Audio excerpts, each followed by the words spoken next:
ఏం చేయడం lot sir. ఇంకా మేము వెళ్ళి రైట్స్ తీసుకుంటాం సార్. రారా బొక్క. ఇప్పుడే మిత్రమండలి మూవీ ప్రీమియర్ చూసి వచ్చా. మూవీ అయితే చాలా బాగుంది. మస్ట్ వాచ్ ఫిల్మ్ ఇది మాత్రం. నాకైతే నవ్వి బొగ్గలు నొప్పి వచ్చేసాయి నాకు. అంత బాగుంది మూవీ. ఇంకా స్టోరీ గురించి మాట్లాడుకుంటే ఏముందని మాట్లాడుకోవడానికి ఏం లేదు. జాతిరత్నాలు ఎలా ఉంటుందో అలా ఉంది ఈ మూవీ. ఇంతలాగా మూవీ చూసి నవ్వుకొని చాలా రోజులైంది. బాబోయ్, అస్సలు ఎక్స్పెక్ట్ చేయలేదు ఇంత కామెడీ ఉంటుందని. కామెడీ అయితే చాలా ఫ్రెష్గా ఉంది. ఎక్కడా రొటీన్ అనిపించలేదు. మూవీ టైటిల్ నుంచి కామెడీ స్టార్ట్ అవుద్ది. అస్సలు గ్యాప్ ఇవ్వలేదు డైరెక్టర్ అయితే.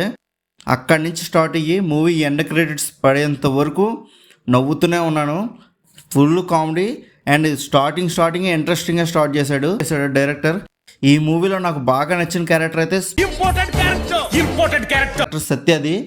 సత్య వచ్చిన ప్రతిసారి పడి నవ్వుకున్నాను నేను. ప్రతి క్యారెక్టర్కి హెల్ప్ చేస్తూ ఉంటాడు, కానీ వీడి క్యారెక్టర్ ఏంటో అర్థం వేసావు. ఇంకా వెన్నెల కిషోర్ సత్య కాంబినేషన్ అయితే హైలైట్ అసలు మూవీలో. అలాగే ప్రియదర్శి, రాగమయూర్, విష్ణు, ప్రసాద్ వాళ్ళ క్యారెక్టర్స్ కాంబినేషన్స్ కూడా చాలా బాగున్నాయి. ఫుల్ కామెడీ అనేది జనరేట్ అయింది.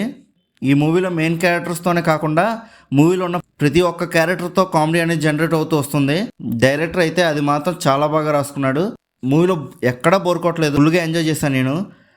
అంతేకాకుండా ఈ మూవీలో సాంగ్స్ అండ్ బీజిఎమ్స్ వల్ల కూడా కామెడీ అనేది చాలా బాగా జనరేట్ అయింది. మూవీలో ఒక సాంగ్ మాత్రం నాన్ సింక్లో వచ్చింది. అది అసలు అవసరమే లేదు, ఏదో కావాలని పెట్టినట్టు ఉంది. ఇంకా క్యారెక్టర్స్ పెర్ఫార్మెన్సెస్ గురించి మాట్లాడుకుంటే అందరూ చాలా బాగా చేశారు. ఇంకా ఓవరాల్గా మూవీ అయితే నాకైతే చాలా బాగా నచ్చిందండి. ఇంకా మీలో ఎవరైనా మూవీ చూసుంటే కింద ఉన్న కామెంట్ సెక్షన్లో చెప్పండి మీకు ఎలా అనిపించిందో. అలానే ఈ వీడియోకి లైక్, షేర్, సబ్స్క్రైబ్ చేసుకొని బెల్ ఐకాన్ కూడా ఆన్లో పెట్టుకోండి. ఇంకా నెక్స్ట్ వీడియోలో కలుద్దాం.